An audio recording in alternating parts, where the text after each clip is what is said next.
Арифлейм записался десе, мамасы айтат экен.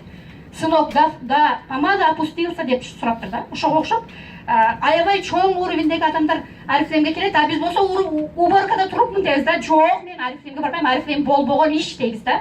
Азыр араңарда ошентип ойлоп, буга чейин ойлогондор барбы? Арифлейм болбогон иш деп.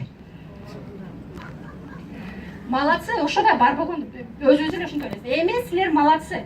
Азыр Арифлеймди мынтип ошо кол көтөргөндөр.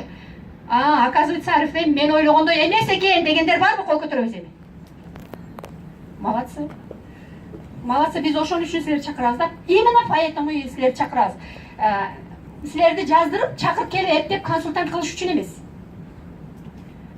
Бир нерсе кылып, эшиктен чыгарбай коюп консультант кылып жаздырып алыш үчүн эмес. Просто действительно Арифлейм жөнүндө оюңарды өзгөрткүлө. Арифлейм башкача. Это на самом деле башкача.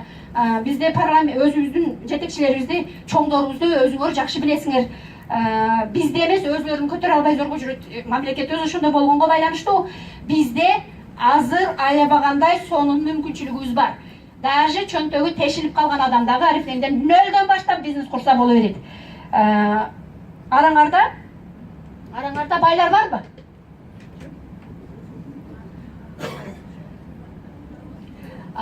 Неме молодцы, бар экен 2-3 колдор, азаматсыңар.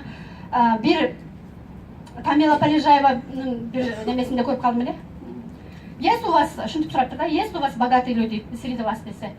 Деп туруп сразу, не поднимайте, и так знаю, канча акчаңар бар экенин, мен чөнтөгүңөрдө канча акча бар экенин и так билем деп тур да. Ошол сыяктуу бизде эгерде, мен просто сурадым, байлар бар барыңарда деп. Эгерде бизде чөнтөгүбүздө эч нерсе Арифлейм компаниясына акча төлөп кирчү болсо, анда биз эч ким кирмек эмеспиз. Вот ушуну айткым келет да силерге.